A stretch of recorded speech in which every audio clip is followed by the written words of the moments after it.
Hi everybody, this is the how-to video for the Notan expansion of a square. You're going to be doing two designs. Make sure you read the chapters before you start them. And this was one of the designs that I had in the assignment. It's a cut paper collage that I did. And you can see I did some sketches. I always recommend doing your sketches first.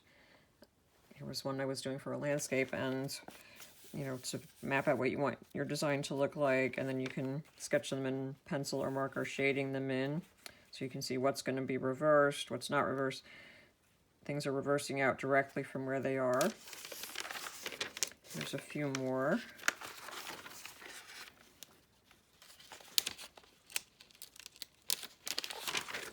That I just did. Trying to find new designs, and I decided on this one to demonstrate for you.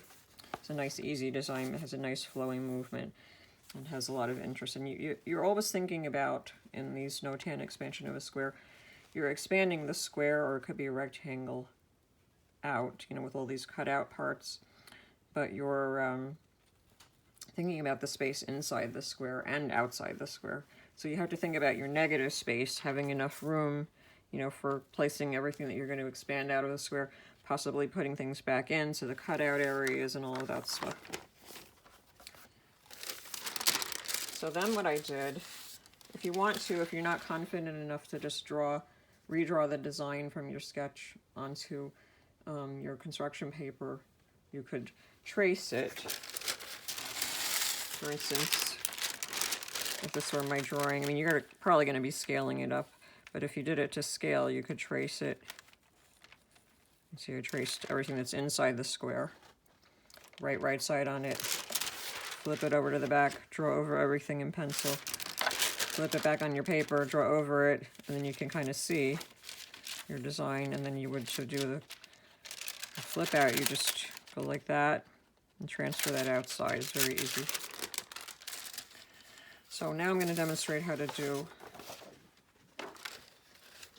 the cut paper collage. I drew, for this one, what I tend to do for these, unless it's a more complex drawing, I just draw the design directly on to the construction paper. In this one I'm working with a rectangle. You can see this was my original little sketch.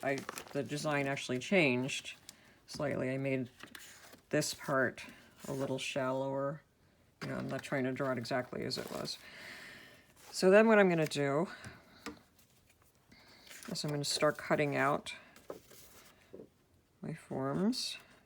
And usually I'll use a little bit smaller scissor, the one that I recommended in the syllabus, but you can really use any scissor that you like to work with, or an X-Acto knife if you're doing something that's really small and detailed. Whatever you prefer is fine. Okay, so I'm going to stop this here, and I'll pick up when I have cut everything out. Okay, so I cut everything out, and I'm just placing things on the page. You can see I have the three forms in the design. You can see that they've reversed out directly from where they were. I'm trying to place it on the page, so I've got a nice balance of the negative space around my design. Make sure that I have things lined up. If you want to get it really perfect, you could trace it, transfer the drawing, and then glue things down on that. You want to kind of see, like, is it symmetrical? Am I going to be looking at it, which orientation do I like? In the little sketch I did, it was in the landscape mode, but you could also try tilting your design and see what it looks like there. And you can see when we look at it this way, it has much more of an element of symmetry because of this larger form which reverses out. The expansion of the square is always going to have some element of symmetry in it. But it's, you can still do an asymmetrical design. Just depends on what elements you cut out. Usually, if you cut things out from all different angles of your design, you're going to get that feeling of asymmetry more. Now, if I cover this up, you can see that my original design was asymmetrical because I have more on the left side and these two smaller forms, and I'm using the negative space. So this is about the positive-negative space relationship. We've got direct reversal. It's about the overall space of the background space and the expanding space from your square or your rectangle.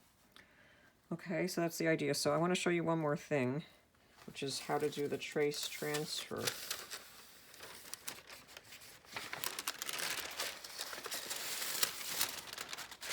we're going to do 2 designs in black and white, and you can use gray if you have gray paper too.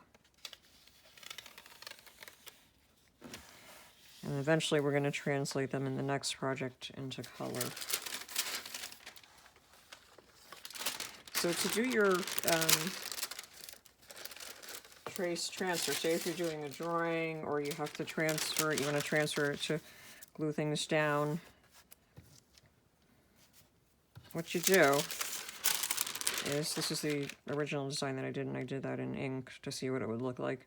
You write right side on the right side of it, and you flip it over to the back, and then you just draw with a soft pencil, HB or in the B range, over your square or your rectangle.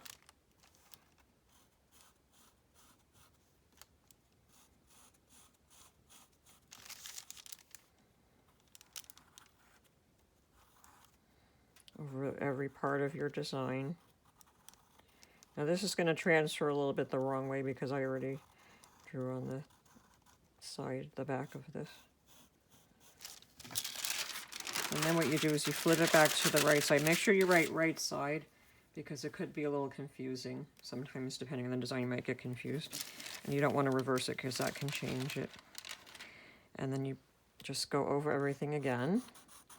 You have to press hard enough with your pencil so that the graphite is going to transfer onto your drawing paper. Now this can be used not only for the Notan expansion of a square, but it can be used for a lot of the other projects that we do, if you need to. I think we did that for the perspective drawing, which I kind of explained a little bit. I don't know if I did a whole demonstration of it. I would always trace the square or the rectangle too, because then you can see where your elements are going to transfer out. And you lift it up. Before lifting it up completely, I lift it up to see that I got most of what I needed.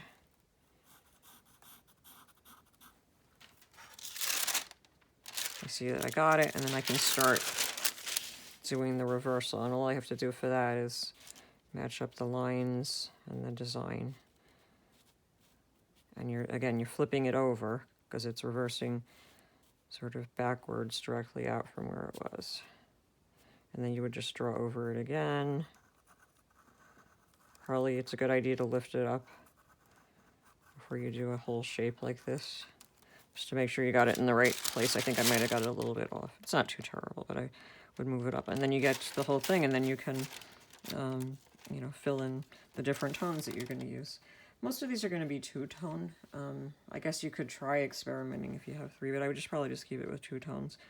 And then eventually when we do them in color, I give you a little bit more leeway, and you can maybe use a color background for the background. You could use black or white for the background, so and I'll do a little video for the color designs too. Okay, so here was my finished design for the one that I just showed you, and all I would have to do now is glue it down. Now you want to think carefully again, like I said, about the negative space around the rectangle or the square, because you have to have enough space for everything to expand out, and you want to make sure it's centered. If you want, you can measure it out and find the center point. I would consider this more of an asymmetrical design, although it has some elements of symmetry definitely too with this large form. Okay, so have fun with these. Remember, one is supposed to be a face too.